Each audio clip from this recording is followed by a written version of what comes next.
అందరికి నమస్తే. నేను మీ జర్నలిస్ట్ గొంగడి సీనన్న. సో ప్రస్తుతం మనం చూసినట్టయితే రంగారెడ్డి జిల్లా మహేశ్వరం నియోజకవర్గం సుల్తాన్పూర్ గ్రామంలో ఉన్న మరి సుల్తాన్పూర్ గ్రామానికి సంబంధించినటువంటి అభివృద్ధిలో భాగంగా నేటికి అంటే గతంలో మరి ఇక్కడికి బస్సు వస్తుండే, ఇప్పుడు బస్సు వస్తలేదని చెప్పేసి నిన్నైతే చాలామంది గ్రామస్తులు కూడా మరి మిదాని డిపోకి వెళ్ళి మా ఊరికి బస్సు కావాలి అనే అంశం పైన కంప్లైంట్ ఇవ్వడం కూడా జరిగింది. మరి మా గ్రామానికి బస్సు కావాలి. అదే అంశంలో భాగంగా గ్రామానికి ఇక్కడ మీరు విజువల్స్లో చూస్తుండొచ్చు, బ్యాక్ సైడ్ గ్రామానికి ఒకటే దేవాలయం అనే అంశంలో భాగంగా మరి ఇక్కడ దేవాలయాన్ని నిర్మించుకొని చక్కగా ప్రతిరోజు ఇక్కడ పూజలు చేస్తూ నిత్యం అంటే ఏకతాటి పైన గ్రామస్తులందరూ కూడా ఇక్కడ ఒకే మాటపై ఉంటూ మరి ఒకే వినాయకుడిని పెడుతూ పూజలు చేసుకోవడం జరుగుతుంది. దాంట్లో భాగంగా మరి ఏర్పాటు చేసినటువంటి మరి జెండాలను ఏదైతే దేవాలయంలో భాగంగా ఆవరణలో మరి ఇక్కడ జెండాలు ఏర్పాటు చేసుకోవడం జరుగుతుంది. మరి దాని గురించి చిరు సమస్య మరి ఇంతకీ ఏంది ఏమైంది తెలుసుకునే ప్రయత్నం చేద్దామన్నా. నమస్తే. నమస్తేనా, ఎట్లున్నారు? బాగున్నా సీనన్నా. మరి చాలా రోజుల తర్వాత మీ గ్రామానికి రావడానికి అవకాశం ఇచ్చారు. ఇంతకు మీ ఊరిలో అందరు ఎట్లున్నారు? అందరు సంతోషంగా కూర్చున్నా. మీరు మా ఊరికి వచ్చా మాకు సంతోషంగా ఉంది. సుల్తాన్పూర్ అంటేనే ఒక ఫ్యామిలీ ఇప్పుడు కాదు, మా తాతల నుంచి కానీ ఇంత ముందు నుంచి మా నాన్నల నుంచి కానీ ఇక్కడ కుల మత భేదాలు ఏవి లేకుండా అంతా కలిసికట్టుగా మేము మొదటి నుంచి సుల్తాన్పూర్ అంటే ఒక యూనిటీ ఉండేది. ఇప్పుడు యూనిట్గానే ఉంటాం. భవిష్యత్తులో యూనిటీ ఉండడానికి మేము మా పిల్లలకి అదే రకంగా ప్రోత్సహిస్తాం. మరి చెప్పాలి ఏంది మరి సుల్తాన్పూర్ గ్రామం అంటే ఒక కుటుంబము. మరి ఇప్పటి వరకు ఎలాంటి ఇబ్బందులు అనేది కలగలేదు. మరి రీసెంట్గా సోషల్ మీడియాలో కొన్ని గ్రూప్లలో బాగా వైరల్ అవుతున్నాయి. మరి చాలా ఇబ్బంది అవుతుంది అని చెప్పేసి అసలు ఇంతకు జరిగింది ఏంది ఇక్కడ? అసలు ఏం జరుగుతుంది సుల్తాన్పూర్ గ్రామం? ఏం జరిగిందంటే సీనన్న, మొన్న జరిగింది ఏంటంటే కొంచెం అవేర్నెస్ లేకుండా మున్సిపల్ సిబ్బంది జెండాలు వీకడం జరిగింది. అంటే వాళ్ళకి పై అధికారుల సూచన మేరకు చేయొచ్చురా, తెలిసి చేసిరా తెలియక చేసిరా అనేది మనకు పూర్తి స్థాయిలో మనకు అవగాహన లేదు. కాబట్టి ఇక్కడ గుడి దగ్గర జెండాలు తీయడం జరిగిందని చెప్పేసి ఊళ్ళందరికీ అనేసరికి గ్రామస్తులందరికీ యువకులు కానీ పెద్దలు కానీ అందరు ముందు వచ్చారు. వచ్చిన తర్వాత గుడి దగ్గర ఉన్న జెండాలు తీయడం కరెక్ట్ కాదు కదా అని చెప్పేసి, అయినా కానీ ఇంకా వేరే మీటింగులు లేవు, ఎలక్షన్స్ లేవు, ఇతర కార్యక్రమాలు కానీ ఏం లేవు. కాబట్టి సరే ఇతర కార్యక్రమాలు ఉంటే మాత్రం సరే ప్రభుత్వ ఆదేశాల ప్రకారం చేస్తే సంతోషమే. ప్రభుత్వం చట్టాలకు మేము ఎప్పుడైనా లోబడి ఉంటాం. చట్టాన్ని ఎప్పుడైనా గౌరవిస్తాం, రాజ్యాంగాన్ని గౌరవిస్తాం. మా పూర్తి స్థాయిలో అవగాహన ఉన్న వ్యక్తులు మేము ఒట్టిగానే గాలి మాటలు మాట. వాస్తవానికి నేనేం అడుగుతున్నాను అంటే పార్టీల పరంగా జెండాలు బ్యానర్లు ఏమైనా ఉంటే అలాంటి తీయించే రైట్స్ మున్సిపల్కి ఉంటుంది, కానీ ఈ దేవునికి సంబంధించినటువంటి జెండాలు తీయించే మున్సిపల్కి రైట్స్ లేదని చెప్పేసి నీకు వచ్చింది. దాన్ని మీరేమంటారు? అంటే మనకు ఏంటంటే వాళ్ళ పై అధికారులు ఏం సూచన ప్రకారం వాళ్ళు సిబ్బంది చేసారు అనేది మనకు తెలియదు. కాబట్టి ముఖ్యంగా ఈ జెండాలు తీయడము, ఇప్పుడు రిబ్బన్స్ అని తీసిరని చెప్పేసి అనేసరికి మేము ఏం చేసినామంటే తీయొద్దు అని చెప్పేసి అక్కడికి మేము వచ్చి కొన్ని ఆపడం జరిగింది. మేము వచ్చేసరికి మొత్తం తీసేసారు.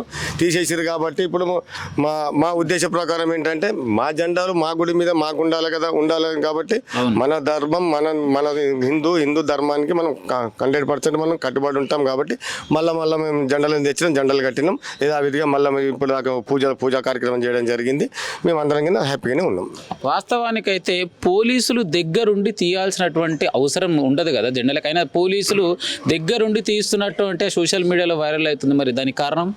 నేను వచ్చేసరికి అయితే పోలీసు వాళ్ళు దగ్గరుండి తీయించారనేది అయితే నాకు అయితే ఇన్ఫర్మేషన్ లేదు. నేను వచ్చేసరికి మాత్రం ఎస్ఐ గారు ఉన్నారు. ఆయనకి ఎందుకు వచ్చారంటే సరే ఇక్కడ జెండాలు తీస్తున్నారు అంటే ఊళ్ళంతా నిలబడరు కాబట్టి ఒక అధికారి కాబట్టి పోలీస్ అధికారి కాబట్టి వచ్చిరేమని చెప్పేసి మేము కానీ వాళ్ళకి సహకరించినాం, నమస్కారం పెట్టినాం. వాళ్ళకినా ఇక్కడ ఏం జరగలేదు అని వాళ్ళకినా సింపుల్గా ఇక్కడ నుంచి బయలుదేరడం జరిగింది. మీ గ్రామంలో భాగంగా అభివృద్ధిలో భాగంగా ఏ విధంగా అభివృద్ధి ఉంది? మీకు కావాల్సినటువంటి ఇంకా సదుపాయాలు ఏం లేవు, ఏమున్నాయి? సదుపాయాలంటే మా శాశక్తుల వరకు మేము చేయగలిగినాం సీనన్న. ఇంకా భవిష్యత్తులో ఇంకో చాలా కార్యక్రమాలు ఉన్నాయి. ముఖ్యంగా ఏంటంటే సుల్తాన్పూర్ నుంచి ఆర్సీఐ రోడ్ వరకు ఇది భవిష్యత్తులో ఎప్పుడో ఏళ్ళ సందిగిన 33 ఫీట్ల రోడ్ విలేజ్ మ్యాప్ అని చెప్పి విలేజ్ మ్యాప్లో విలేజ్ నక్ష రోడ్ ఉన్నది. ఆ నక్ష రోడ్ని కొంతమంది పక్కకున్న పట్టేదారులు దాన్ని ఆపడం, కోర్టుకు స్టే తేవడం, ఇట్లాంటివి చాలా ఇబ్బందులు జరుగుతున్నాయి. దానిపైన చాలా రోజుల సందిగిన మేము పోరాటం చేయడం జరిగింది. ఎందుకంటే కోర్టులో ఉంది ఇష్యూ కాబట్టి అని చెప్పేసి మేము దానికి కోర్టుని కట్టుబడి ఉండాలి కాబట్టి చట్టాలకు కట్టుబడి ఉండాలని చెప్పేసి మేము ఇంకా దాని ఓపికతో ఉంటున్నాము. కానీ సంబంధిత అధికారులు మాత్రం ఒక మున్సిపల్ కమిషనర్ గారు కానీ ఎంఆర్ఓ గారు తహసీల్దార్ గారు కానీ కోర్టుకి వెళ్ళి దాన్ని స్టే కొట్టేయచ్చు. అది ఎందుకంటే వాళ్ళకి రైట్ ఉన్నది కాబట్టి అధికారులకి ఎన్నోసార్లు సూచించడం జరిగింది, ఎన్నోసార్లు చెప్పడం జరిగింది. కానీ అధికారులు దీని మీద మాత్రం పూర్తి నిర్లక్ష్యం చేస్తున్నారు. కాబట్టి గ్రామానికి మొదటి నుంచి ఈ రోజు కాదు ఇంచుమించు మా నాన్నలు మా తాతలు ఉన్న సందిగిన ఇదే రోడ్ గ్రామానికి ముఖ్యంగా. తర్వాత మల్లపూర్ నుంచి సుల్తాన్పూర్కి ఒక రోడ్ ఉండని ఆర్సీఐ రోడ్ వాడినప్పటి నుంచి ఇది ఎక్కడి నుంచి అంటే విలేజ్ నక్షలు ఎక్కడి నుంచి రోడ్ రోడ్ అంటే సుల్తాన్పూర్ నుంచి కురుమల్గూడ శివారు వరకు బండి నక్ష ఇది 33లో నక్ష ఉన్నది కాబట్టి అయినా కానీ కొంతమంది మరి వాళ్ళు స్వార్థంగా ఎందుకు ఆలోచిస్తారు అనేది పక్కకున్న రైతులు వాళ్ళు ఆలోచన చేసుకోవాలని చెప్తున్నారు. ముఖ్యంగా అదొక కార్యక్రమం ఉన్నది. ముఖ్యంగా ఏంటంటే మొన్ననే మీరు చూశారు, అంగన్వాడీ పూర్తి స్థాయిలో ఎన్నోసార్లు అధికారులకి ఇటు విషయాన్ని ఎన్నోసార్లు విన్నవించుకోవడం జరిగింది. కానీ అధికారులు దీని మీద పూర్తి నిర్లక్ష్యం. అయినా కానీ సిడిపిఓ గారితో లెటర్ ఇప్పిమని చెప్పారు. సిడిపిఓ గారు వచ్చారు. సిడిపిఓ గారు లెటర్ ఇచ్చి కానీ ఇంచుమించు 15-20 రోజులు అవుతుంది. ఇంతవరకు కమిషనర్ గారు కానీ సంబంధిత అధికారులు కానీ ఇంతవరకు ఎలాంటి స్పందన లేదు. నేను ఆ రోజుకి చెప్పిన మీరు చేస్తుంటేనేమో అధికారికంగా మీరు చేయండి, లేదంటేనేమో నేను చేస్తా, కాకపోతే నాకు పర్మిషన్ ఇవ్వండి. ఎందుకంటే ఒక గవర్నమెంట్ బిల్డింగ్ని ప్రైవేట్ వ్యక్తి చేయడానికి ఆస్కారం ఉండదు కాబట్టి వాళ్ళు అనుమతిస్తే నేను చేయడానికి రెడీగా ఉన్నా అని చెప్పిన. అక్కడికి వెళ్ళిన పిల్లలు అక్కడ ఇబ్బంది ఉందని చెప్పేసి ఒక ప్రైవేట్ ఇంటికి షిఫ్ట్ చేయడం, ప్రైవేట్ ఇంట్లో నేనే కిరాయి ఇస్తా అని చెప్పిన. ఒక పెద్ద మనిషి ఇల్లు ఇచ్చిండు, ఆ పెద్ద మనిషి ఇంట్లో ఉంటున్నారు. సో ఫైనల్గా చూసుకున్నట్టయితే గతంలో మీ గ్రామానికి బస్కు బోర్డు ఉన్నదంటే సుల్తాన్పూర్ అనే బోర్డు ఉంటుండే. మరి అలాంటి సుల్తాన్పూర్ అనే బోర్డు ఉన్నది కానీ మీ ఊర్లో మాత్రమే ఉన్నది. మరి తెలంగాణ ప్రభుత్వంలో భాగంగా మరి రేవంత్ రెడ్డి గారు వచ్చినాక మహిళలకు ప్రత్యేకంగా అంటే ఉచిత బస్ సౌకర్యం ఏర్పాటు చేశారు. మరి మీ ఊరికి ఇప్పటి వరకు బస్సు వస్తలేదని తెలిసింది. ఇది ఎంతవరకు నిజంగా వస్తలేదా? మరి కావాలని ఏమైనా సోషల్ మీడియాలో వైరల్ చేస్తారా మీరు? ముఖ్యంగా ఏంటంటే కరోనా అప్పటి నుంచి అన్ని గ్రామాలకు బస్సులు తగ్గించడం జరిగింది. కరోనా అప్పటి నుంచి కరోనా కన్నా ముందు మాత్రం బస్సు వచ్చేది, రోజుకు 4-6 సార్లు వచ్చేది.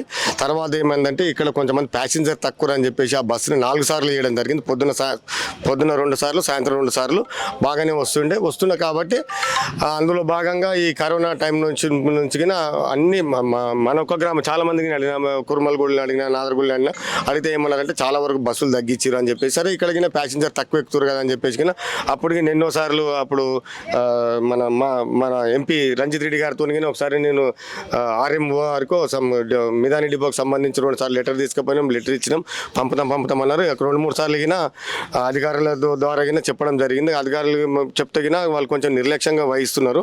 సరే మాగినైతే ఏంటంటే ఈరోజు రాష్ట్ర ప్రభుత్వము చాలా ప్రతిష్టాత్మకంగా మహిళలకు ఉచిత బస్సు సౌకర్యం అంతటా కలుగుతుంది, కానీ సుల్తాన్పూర్ కలుగుతలేదు కాబట్టి మాగిన బాధనే ఉంటుంది. మా మహిళలకు ఇంకా బాధ ఉంటుంది కాబట్టి మా సోదరిమణులకు తక్షణమే బస్సుకి ఏర్పాటు చేయాలని చెప్పేసి మాట్లాడితే మొన్నగిన నరసింహారెడ్డి గారికి మిదాని డిపోకి సంబంధించిన అధికారితో మాట్లాడడం జరిగింది. తక్షణమే బస్సును శాంక్షన్ చేస్తాము, పొద్దున 2 ట్రిప్పులు, సాయంత్రం 2 ట్రిప్పులు అయితే పంపుతామని చెప్పారు. చూద్దాం, ఇంతవరకు ఇంకా పంపకపోతే దీనిపైన పరిణామం పెద్దగా ఉంటుంది. డిపో కాడ పోయి ధర్నా చేస్తాం అందరం కలిసి. సో ఫైనల్గా మీ గ్రామానికి సంబంధించి రీసెంట్గా బొడ్రాయి పైన కారు ఆపిర్రు ఇతర వర్గానికి చెందినటువంటి కుటుంబీకులు. మరి అది దాంట్లో భాగంగా మరి ఇప్పటి వరకు మా ఊర్లో ఇప్పటి వరకు కూడా లేదు, కానీ రీసెంట్గా ఇక్కడ ఉన్నది ఇది మాదే అని చెప్పేసి కొందరు మరి ఇబ్బందికరంగా సౌండ్స్ తోటి ఇవన్నీ అవుతున్నాయని చెప్పేసి సోషల్ మీడియాలో ఇది ఎంతవరకు కరెక్ట్ అంటారు? ఇది అది రోడ్డు మీద వెళ్ళడం అనేది అనుకోకుండా యాక్సిడెంటల్గా జరిగిందా ఏం జరిగింది అనేది వాళ్ళ అంతరాత్మకు తెలియాలి. మేము కూడా దాన్ని ఏంటంటే సరే ఒకసారి వాళ్ళకి సూచించడం జరిగింది, ఇట్లా మీరు తెల్లందాక పొందాక తిరగకూరి బాగుండదని చెప్పి చెప్పడం జరిగింది. సరే వాళ్ళ కుల పెద్దలతో మాట్లాడడం జరిగింది. వాళ్ళతో మేము అన్ని సంప్రదిస్తున్నాం. వాళ్ళతో మాట్లాడిన తర్వాత ఏం మాట్లాడాలనేది తెలియజేస్తాం. గ్రామస్తులు అందరం కూర్చొని దీనిపైన ఒక మీటింగ్ ఏర్పాటు చేసుకుంటాం. ఇప్పటికీ వాళ్ళకి కుల పెద్దలు వస్తున్నారు, మాట్లాడుతున్నారు. వాళ్ళకి ఏంటంటే మనం అందరం కలిసి ఉందాం, అందరు ప్రేమగా ఉందామని చెప్పేసి మేము అదే కాన్సెప్ట్లో పోతున్నాం. మేము భవిష్యత్తులో అదే కాన్సెప్ట్లో ఉంటాం. రైట్, మనతో పాటు మరి మాజీ సర్పంచ్ అయినటువంటి జగన్ రెడ్డి గారు గ్రామానికి సంబంధించి విశేషాలు తెలియజేశారు. మరి గ్రామానికి యువ నాయకుడు, మరి తను నిత్యం గ్రామంలో ఏది జరిగినా కూడా తన వంతు సహాయ సహకారాలు అందిస్తున్నటువంటి యువ నాయకుడు మాధవ్ రెడ్డి గారు. నమస్తే బ్రదర్. నమస్తే. చెప్పాలి, ఎలా ఉన్నారు? బాగున్నా, మీరు బాగున్నా? చాలా మంది ఏంది ఊరోళ్ళు అందరిని ఒకతని చేసిన ఏంది ఏమైనా స్పెషల్ ఉందా ఈరోజు? అంటే ఏం లేదు. ఇప్పుడు నిన్న కాక అసలు ముఖ్యంగా ఈ ప్రెస్ మీట్ ఇప్పుడు ఇదంతా పెట్టడానికి కారణం ఏంటంటే మొన్న ఒక 1 డే అది నిన్న కాక మొన్న ఒక 2 రోజుల కింద ఇక్కడ మన బడంగపేట మున్సిపల్ సిబ్బంది వచ్చి జెండాలు దింపడం జరిగింది. నేను ఎంబడే కమిషనర్ గారికి ఫోన్ చేస్తే లిఫ్ట్ చేయలేదు. ఇట్లా సిబ్బంది అంటే ఇక్కడ లోకల్ ఉన్న సిబ్బందిని అడిగిన అసలు ఏంది అంటే మాకు పైకించి కమిషనర్కి ఫస్ట్ అవగాహన లేదు ఇక్కడ, అంటే ఏ జెండా తీయాలి. ఇప్పటి వరకు మీ ఊరు కమిషనర్ వచ్చిందా? ఇంతవరకు రాలే. కమిషనర్ అనేది కాలే మా ఆఫీస్ రూమ్లో కూర్చుంటుంది, బయటికి వెళ్ళే తర్వాత ఇల్లు ఆఫీస్ తప్ప ఆమెకి ఏం తెలియదు. ఇంతవరకు ఇక్కడ అయితే ఇక్కడ ఉన్న సిబ్బందిని అడిగినాం. అడిగితే సిబ్బంది మాకు పై నుంచి ఆర్డర్స్ ఉన్నాయి. పై నుంచి ఆర్డర్స్ అంటే ఎవరు కమిషనర్ గారు ఇస్తేనే ఆర్డర్ అది. ఆ కమిషనర్ గారికి తెలియదు ఏ జెండా తీయాలి, ఎవరు ఫ్లెక్సీలు తీయాలి, అసలు ఫ్లెక్సీ అంటే ఏంది, ఈ జెండా ఇది దేవుంది కదా, ఈ దేవుంది ముట్టుకోవద్దు. వాస్తవానికి ఏంటంటే ఏ గ్రామంలో ప్రజలు ఎట్లుంటారు అనేది కూడా తెలియదు అంట. ఆమెకి ఏ వార్డు ఏందాక వస్తా కూడా తెలియదు ఆమెకి. ఆమె ఒక మంత్రి, మాజీ మంత్రి గారు, ఒక ఎమ్మెల్యే వస్తే వారు కూడా ఎట్లా ఉండాలి, మాకు ఎట్లా ఎక్స్పెక్ట్ చేయాలి, ఎట్లా మర్యాద చేయాలి కూడా తెలియదు ఆమెకి. కానీ ఇక్కడ అసలు ఈ సబ్జెక్ట్ మాట్లాడదు. ఇక్కడైతే ఆమెకి అవగాహన లేదు. ఇంకొకటి సుల్తాన్పూర్లో అసలు ఫ్లెక్సీ అనేది ఎప్పుడు ఉండదు. సుల్తాన్పూర్లో ఫ్లెక్సీ అనేది గ్రామాల్లో అనేది ఫ్లెక్సీ అనేది ఏ పార్టీ ఫ్లెక్సీ కట్టరు. ఫస్ట్ అది ఆమె అది తెలుసుకోవాలి. దాని తర్వాత అసలు ఇక్కడ సిబ్బందిని పంపించి ఏది తీసాము ఏది చూడొద్దామో తెలుసుకోవాలి ఫస్ట్ అది. కాబట్టి దాని గురించి మళ్ళీ ఎంబడే మేము తెచ్చి నిన్న రాత్రి మళ్ళీ యథావిధంగా ఎట్లుందో అట్లా కట్టడం జరిగింది. దాని గురించి ఈరోజు మనము అందరం కలిసి మళ్ళీ కలిసి గుడి దగ్గర ఒక పూజ చేసి చేయాలని చెప్పేసి ఈరోజు అందరినీ పిలవడం జరిగింది. దాని కారణంగా 200. అలాగే బస్సు, గతంలో బస్సు గురించి వచ్చేసి మేడం మంత్రి గారు ఉన్నప్పుడు, సబితాయింద్ర రెడ్డి మంత్రి గారు ఉన్నప్పుడు ఇక్కడికి కొంతమంది వెళ్ళడం జరిగింది మేడం దగ్గరికి. మంత్రి వెళ్ళినప్పుడు మేడం ఒకసారి చెప్పింది, బస్సు వచ్చింది. ఆ బస్సు వాళ్ళు ఏం చేశారంటే 2 రోజులే వచ్చారు. పొద్దుగాల ఒక 2 సార్లు, సాయంత్రం 2 సార్లు ఎవరు ఎక్కలేని కారణం వల్ల బస్సు బంద్ చేసారు. మళ్ళీ ఒక 2 సార్లు ఫోన్ చేపిస్తే రిప్లై మనకి ఏమి ఇచ్చారంటే ఒక్కరు కూడా ఎక్కలేరు. దానివల్ల కానీ ఇప్పుడు మాత్రం ఖచ్చితంగా అవసరం. అప్పుడు కాలనీలు లేకుండే, అప్పుడు కొంచెం కాలనీలో జనాభా తక్కువ ఉండే. ఇప్పుడు కాలనీలో చుట్టుముట్టు కాలనీలో కానీ స్కూల్ కోనికి పిల్లలకు కూడా కానీ మెయిన్ స్కూల్, ముఖ్యంగా స్కూల్ కోనికి పిల్లలకైతే చాలా ఇబ్బంది అవుతుంది. ఇప్పుడు వాళ్ళ గురించి కానీ చుట్టుముట్టు ఉన్న ఇక్కడ కాలనీలకి జనాలు రావాలన్నా కూడా ఇక్కడ బస్సు సౌకర్యం ఉందా, అన్ని సౌకర్యం ఉన్నాయా లేదు. మీ ఏజ్ ఇప్పుడు ఎంత ఉంటుంది? అదే 36. ఏం చదువుకోరు? నేను ఇంటర్ చేసిన. మీ గ్రామంలో ప్రభుత్వ పాఠశాల ఉందా, ప్రైవేట్ ఉందా? అంటే ఇప్పుడు ప్రైవేట్ లేదు, అసలు గవర్నమెంట్ దానిలో ఓన్లీ అంగన్వాడీ అనేది ఉంది. ఎట్లుంది భవనం ఇప్పుడు? ఇప్పుడైతే బాగాలేదు. ఏం బాగలేదు. మరి ఇంత సీనియర్ నాయకునిగా ప్రతిరోజు మరి నిత్యం పెద్ద లీడర్ గా సపోర్ట్ చేస్తావు, మరి ఎందుకు మీ గ్రామంలో ఈ బిల్డింగ్ కట్టించుకోలేని పరిస్థితులు ఉన్నా? గతంలో అడిగినాము, అక్కడ కాంట్రాక్టర్ గారు బిల్డింగ్ ఓకే అయిపోయింది, కాంట్రాక్టర్ గారు ఇవాళ కడతా రేపు కడతా అని. ఎందుకంటే అందులో కొంచెం ఏదో కాంట్రాక్టర్లు ఈ అంగన్వాడీ స్కూల్ అనేది, అంగన్వాడీ ఎక్కడైనా సరే అంగన్వాడీ కట్టి కాంట్రాక్టర్లు కొద్దిగా భయపడుతున్నారు. అదే నిర్లక్ష్యం. అదే ఇంకోటి అండర్ డ్రైనేజ్ అని చెప్పేసి సీసీ రోడ్ అయ్యి బీటీ రోడ్ అయ్యి దానికి ఉరికొస్తారు కాంట్రాక్టర్లు. ఈ యొక్క అంగన్వాడీకి అందులో ఈ అంగన్వాడీ అనేకల్లా ఈ కాంట్రాక్టర్లు వస్తలేరు. దానివల్ల అంటే ఇక్కడ ఊళ్ళో కూడా ఉన్నారు, ఇంతమంది గట్టిగా ఉన్నారు, వాళ్ళకి ఇప్పటికి బిల్లులు రాలే. ఈయన పక్కనే ఉన్నాడు, ఇప్పటికి బిల్లు రాలేదు. కాబట్టి అట్లా బిల్లు చాలా మంది అంగన్వాడీ మేడం గారు ఉన్నప్పుడే శాంక్షన్ అయింది. నేనే దగ్గర ఉన్నప్పుడు శాంక్షన్ చేయడం జరిగింది. కానీ ఏ ఒక్క కాంట్రాక్టర్ దాన్ని కట్టడానికి ముందుకు వస్తలేడు వల్ల దానివల్ల అది అయింది. వాస్తవానికి ఇప్పుడైతే అంగన్వాడీ స్కూల్ బాగాలేదు. ముఖ్యంగా అంటే ఏ పార్టీ సంబంధం లేదు, కానీ అది బాగాలేదు. మరి ఇప్పుడైనా సరే కంకణం కట్టుకో మళ్ళీ కట్టించే ప్రయత్నం చేస్తావా దగ్గరుండి? ఖచ్చితంగా చేస్తాం. సో రైట్, మరి తన విలువైన సందేశాన్ని ఇచ్చి ఏదేమైనా కూడా గ్రామం అభివృద్ధిలో భాగంగా ముందుకు తీసుకెళ్లే ప్రయత్నం. అన్న నమస్తే. నమస్తే చిన్న, నా పేరు యాదే అన్న. చెప్పాలి మరి చిన్న, మేము చిన్నప్పటి నుంచి అయితే ఈ సుల్తాన్పూర్లో అయితే చాలా బాగున్నాము. ఇప్పుడైతే అందరు కూడా ఇప్పుడు కూడా నేను చెప్తున్న గ్రామాల మన పెద్దలందరూ కలిసి మేము మంచిగా ఉన్నాం చిన్నప్పటి నుంచి. ఏంటంటే ఈ జండలే కానీ బుడ్రాయి కానే కానీ మేము అందరం చాలా ఎంత మంచిగా ఉన్నామంటే చాలా మంచి చిన్నప్పటి నుంచి కూడా బాగున్నాము. ఇప్పుడు కూడా మేము మంచిగా ఉన్నాము. ఏ పోలీసు వాళ్ళు రాలే, ఎవరు రాలే ఇక్కడికి మా దగ్గరికి. ఇప్పుడే ఎందుకంటే ఇక ప్రతి గింతది కానీ ఉరుకొస్తారు. మా ఇబ్బంది అది చిన్నప్పటి నుంచి కూడా మాకు ఇబ్బందులు కూడా లేవు ఇప్పటి నుంచి. ఎందుకంటే మేము అంతా మంచిగా ఉన్నాం ఇప్పుడు కూడా. ఎందుకంటే ఈ రోడ్డు కూడా మల్లపురం నుంచి ఈ ఆర్చే రోడ్డు వరకు కూడా ఆ రోడ్డు కూడా బాగలేదు. సుల్తాన్పూర్ వరకు కూడా రోడ్డు కూడా బాగలేదు. ఆ రోడ్డు కూడా కావాలి.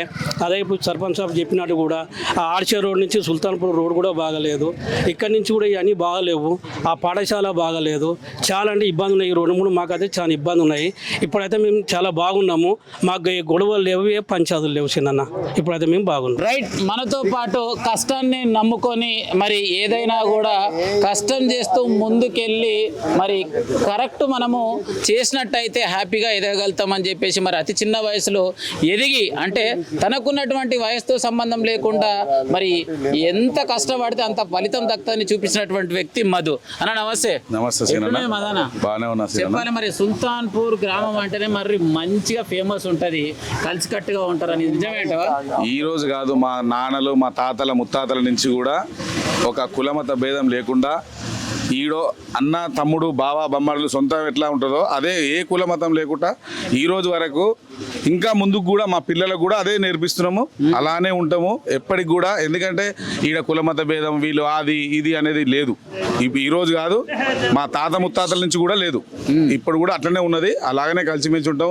ప్రతి పండగ ఒక బోనాలు కానీ, ఒక దసరా కానీ, ఒక వినాయక చవితి కానీ, ఏదైనా గుడి సందర్భంగా కానీ, ఏదైనా ఏ పూజలు చేసినా ప్రతి ఒక్కరికి ఈడ అవకాశం. ఇప్పుడు ఏంటంటే కొంత ఊర్లలో పక్క ఊర్లలో ఏముంటుందో మనకు తెలియదు, కానీ చూసినాము మనం కూడా. ఒక పెద్ద మనిషిని ఎవరున్నారనుకో ఆయనే పిలిచి పూజలు చేయిస్తారు, ఇంకో ఆయన ఉన్నారనుకో ఆయనే పూజ. ఈడ అలా ఉండదు, ఎవరైనా కూర్చోరి. ఫస్ట్ ప్రిఫరెన్స్ మైకులనే మాకు ఇక్కడ మన మాధవరెడ్డి మాధవరెడ్డి జగన్ రెడ్డి గారు ఫస్ట్ ప్రిఫరెన్స్ వాళ్ళకి ఒకటే చెప్తారు, ఎవరైనా వచ్చి కూర్చోవచ్చు, ఏ పూజ అయినా చేసుకోవచ్చు, అలాంటిది ఏం లేదు. మేమే కూర్చోవాలి మీరే కూర్చోవాలని లేదు. ఇప్పటివరకు హ్యాపీగానే ఉన్నాం, ఎప్పటికీ హ్యాపీగానే ఉంటాం. ఈ జీవితం అనేది ఈ రోజు ఉంటుంది, రేపు పోతుంది, కానీ ఒక స్నేహం, ఒక బంధం అనేది తరతరాలుగా నిలిచిపోతుంది. ఈరోజు మా నాన్నలు వీళ్ళ మా బొర్ర మాధవరెడ్డి వాళ్ళ డాడీ, మన జగన్ రెడ్డి వాళ్ళ డాడీ, వీళ్ళందరూ ఎట్లా కలిసి ఉన్నారో మేము కూడా అలాగే కలిసి ఉన్నాం, అట్లనే ఉంటున్నాం. ఏ పండుగ చేసుకున్నా, ఏది చేసుకున్నా తలా ఉన్నోళ్ళు లేనోళ్ళు ఉన్నారు. ఇక్కడ ఏంటంటే మెయిన్ థింగ్, భూములు లేవు అందరికీ, కష్టజీవులు. పొద్దున్న లేస్తే కుక్క మన ఇప్పుడు ఎట్లా మన కూలికి వెళ్తారు, ప్రతి ఒక్కరు కూలికి వెళ్తారు. ఏదైనా చేయాలనుకోడు, ప్రతి ఒక్కరు ఇల్లు గడవదు, పని చేసుకుంటేనే ఇల్లు గడుస్తుంది. అలాంటి స్థితి మా ఊరికి ఉంది. కానీ అందులో ఉన్నా కానీ ఎవరి దగ్గర కూడా ఈడు ఎక్కువ ఈడు తక్కువ అనేది అయితే ఇంతవరకు రాలేదు, రాదు లేదు ఏది లేదు. డబ్బు ఫీలింగ్ కూడా లేదు, వాస్తవానికి డబ్బు ఫీలింగ్ కూడా లేదు. ఎందుకంటే ఎవరు అన్నారు అనుకో, లేదా నాగర్ ఉన్న కాడికి నేను ఏదైనా చందరాయమని నాగర 500 ఉంది నేను ఇస్తాను, నువ్వు ఎందుకు ఎక్కువ ఇయ్యాను అడిగేటోళ్ళు లేరు. ఉన్న కార్యక్రమాన్ని మంచిగా జరుపుకుంటా హ్యాపీగా వెళ్తాం. మా యూనిటీని చూసి పక్క ఊర్లలో ఇంకా అరే సుల్తాన్పూర్ అంటే ఏంది, బాగా చాలా యూనిటీగా ఉంటారు, చాలా కష్టపడతారు, ఏ దానికైనా అందరూ ఉండి చేస్తారు అన్నట్టు ఉన్నది. ఇప్పటి వరకు అయితే అలానే ఉంది, అలానే ఉండాలని మేము కూడా కోరుకుంటాం. సో రైట్, చూసారు కదా. ఏదైనా కూడా గ్రామంలో ఉన్నటువంటి ప్రతి కులానికి సంబంధించి ఇక్కడ ఉన్నటువంటి అన్ని కులాలకు సంబంధించినటువంటి వ్యక్తులు కూడా ఒక అన్నదమ్ములు, ఒక ఫ్యామిలీ మెంబర్స్నే కలిసికట్టుగా ఉంటాం. ఎప్పటికీ మా నాన్నలు మా తాతలు ఏ విధంగా ఉన్నారో మేము కూడా మా పిల్లలకు కూడా అదే నేర్పుతున్నాం. సో హిందూ సాంప్రదాయంలో భాగంగా ప్రతిరోజు నిత్యం ఏ కార్యక్రమాలు ఉన్నా కలిసికట్టుగా చేసుకుంటాం, కలిసికట్టుగా ఉంటామని చెప్పేసి గ్రామస్తులందరూ కూడా మనతో పాటు తెలియజేయడం. కెమెరామ్యాన్ సాయితో మీ జర్నలిస్ట్ గొంగడి సీనన్న ఉంటాం. అలా మొదటిసారి కనుక ఎవరైతే ఈ వీడియో చూస్తున్నారో తప్పకుండా సబ్స్క్రైబ్ చేయండి, సపోర్ట్ చేయండి.